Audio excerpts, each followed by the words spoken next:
Hello. आज 24 अगस्त है। आज का हमारा जो टॉपिक है वो है लोकतंत्र का वृहत्तर अर्थ।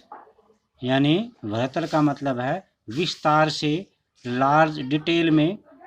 लोकतंत्र, इट्स मीनिंग इन डिटेल। तो अब तक हमने सारा चैप्टर पढ़ लिया है। पढ़ने के बाद अध्याय में हमने लोकतंत्र की एक सीमित और विवरणात्मक शैली में चर्चा की है। विवरण दिए हैं, साथ साथ में एग्जाम्पल दिए हैं। हमने शासन के एक स्वरूप के तौर पर, यानी शासन की एक टाइप है ये, उसके तौर पर लोकतंत्र को समझा है।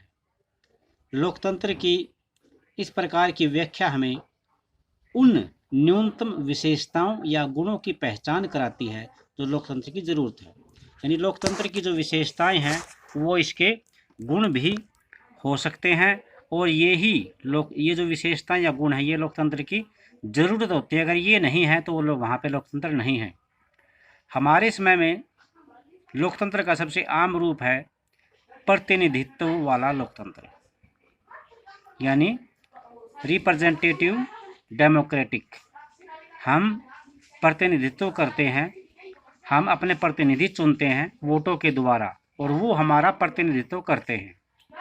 हम जिन देशों में लोकतंत्र होने की बात करते हैं वहाँ सभी लोग शासन नहीं चलाते, यानी हम अपने सिर्फ प्रतिनिधि चुन लेते हैं और वो देश के शासन में योगदान देते हैं। सभी लोग शासन नहीं चला सकते, केवल प्रतिनिधियों के माध्यम से शासन चलता है। सभी लोगों की तरफ से बहुमत को फैसले लेने का अधिकार होता है, यानी आधे से ज़्यादा जो संख्या वाला है, जिसके दल में बहुमत है, उसको फैसले लेने का अधिकार होता है। और यह बहुमत भी स्वयं शासन नहीं चलाता, बहुमत का शासन भी चुने हुए प्रतिनिधियों के माध्यम से होता है।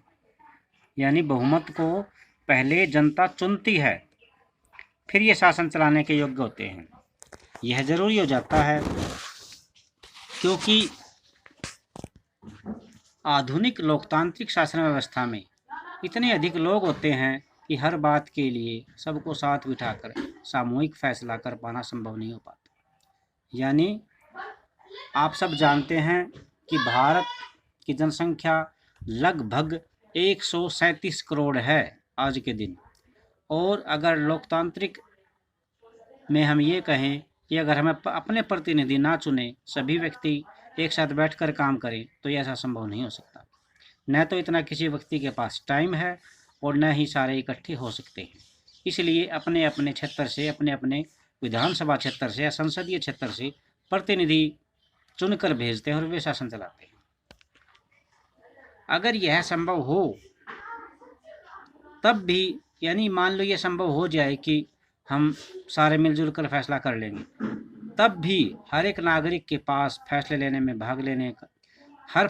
भाग लेने का समय, इच्छा, योग्यता और एबिलिटी नहीं होती, कौशल नहीं होता। इसमें हम लोकतंत्र को स्पष्ट लेकिन न्यूनतम जरूरी समझ मिलती है। इस स्पष्टता से हमें ये लोकतांत्रिक और अलोकतांत्रिक सरकारों में अंतर करने में मदद मिलती है। लेकिन इससे हमें एक सामान्य लोकतंत्र और एक अच्छे लोकतंत्र के बीच अंतर कम करने की क्षमता नहीं मिल पाती। इनसे हम लोकतंत्र को सरकार से परे जाकर नहीं समझ पाते।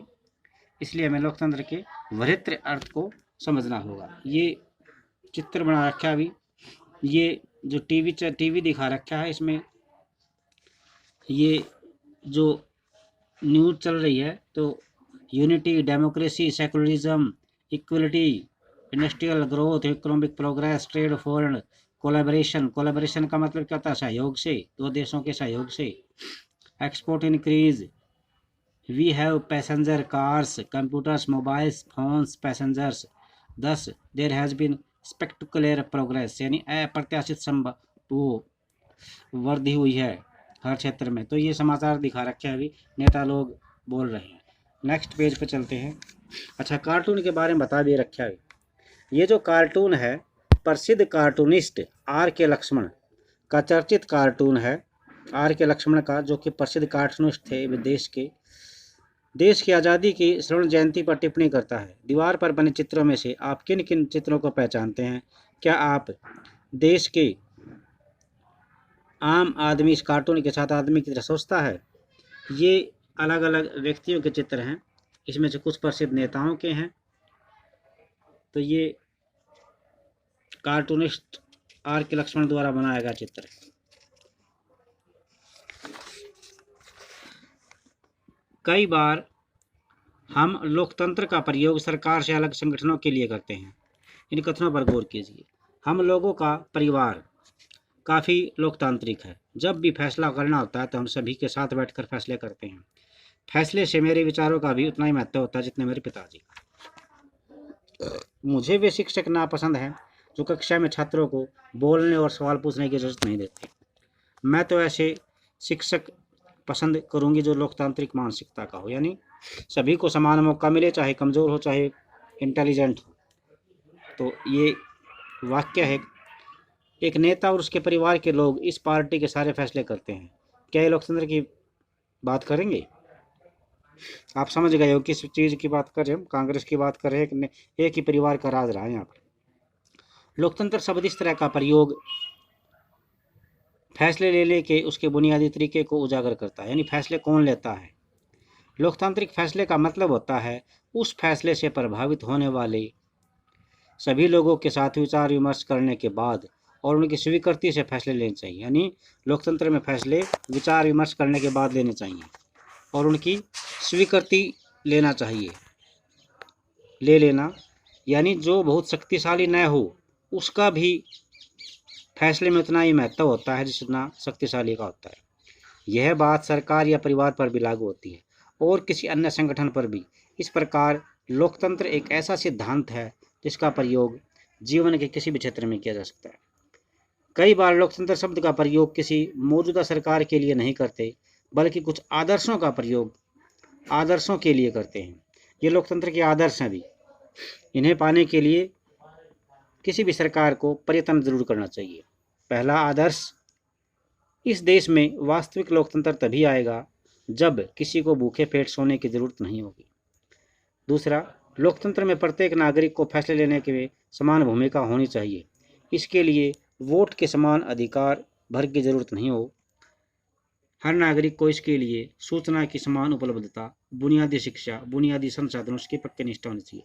यानी यहाँ पर यह बताया है कि हर व्यक्ति को वो जैसे वोट देने का अधिकार है, इस अधिकार को देने के बाद ये नहीं समझना चाहिए कि हमने इस लोकतंत्र की सारी जिम्मेदारियां पूरी कर दी। इसमें लोकतंत्र के हर फैसले में हर व्यक्ति शामिल होना चाहिए। उसे शिक्षा की उपलब्धता, बुनियादी शिक्षा, बुनियादी संसाधन और पक्की वो संसाधन जिससे उसका गुजारा चल जाए, आधारभूत संसाधन जो जिससे उसकी ज़रूरतें पूरी होती है, सारी मिलनी चाहिए उसको। अगर हम इन आदर्श पैमानों के आधार पर आज की शासन व्यवस्थाओं को परखें तो लगेगा कि दुनिया में कहीं भी लोकतंत्र नहीं है, यानी ये विशेषताएं किसी में नहीं है। फिर भी आदर्श के रूप में लोकतंत्र को हमारी समझदारी बार बार याद दिलाती है कि इस लोकतंत्र में हम लोकतंत्र को महत्व क्यों देते हैं। इससे हमें मौजूदा लोकतांत्रिक व्यवस्थाओं को परखने में और उनकी कमजोरियों को पहचान करने में मदद मिलती है। इससे हमें न्यूनतम या कामचलाऊ लोकतंत्र और अच्छे लोकतंत्र के बीच का अंतर समझने में मदद मिलती है। इस किताब में हमने लोकतंत्र की व्यापक अवधारणा पर ज़्यादा बातें नहीं की हैं। हमने सिर्फ लोक शासन के एक तरीके के विषय में कुछ बुनियादी संभावनाएं संस्थागत स्वरूपों की चर्चा की है। अगले साल आप लोकतांत्रिक समाज और लोकतंत्र के मूल्यांकन के तरीकों के बारे में ज़्यादा समझेंगे। इस समय हमें सिर्फ इतना ध्यान रखना है कि लोकतंत्र जीवन के अनेक पहलुओं में प्रासंगिक, यानी लोकतंत्र जीवन के हर क्षेत्र में है और लोकतंत्र कई रूप ग्रहण कर सकता है।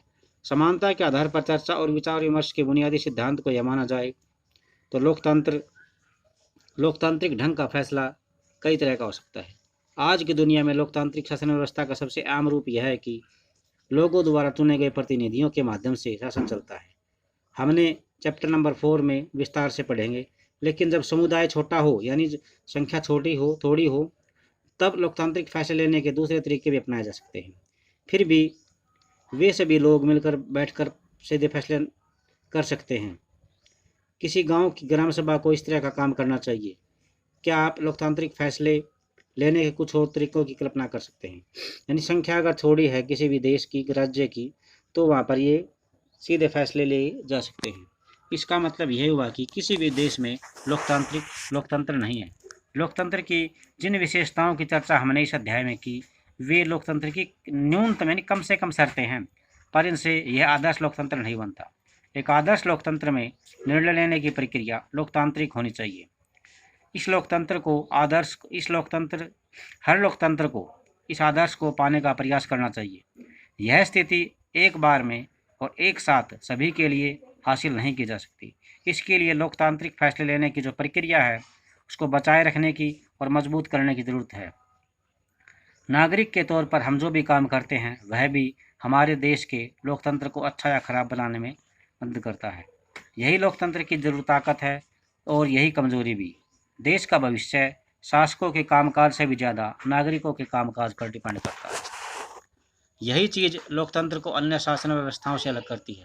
राजशाही, तानाशाही या एक दल के शासन जैसी व्यवस्थाओं में सभी नागरिकों को राजनीति में हिस्सेदारी करने की ज़रूरत नहीं होती। दरअसल अधिकांश गैर लोकतांत्रिक सरकारें चाहती ही नहीं कि लोग राजनीति में हिस्सा लें, लेकिन लोकतांत्रिक व्यवस्था सभी नागरिकों की सक्रिय भागीदारी पर डिपेंड करती है। इसलिए लोकतंत्र के बारे में पढ़ाई हो तो लोकतांत्रिक राजनीति पर ही ध्यान केंद्रित करना चाहिए।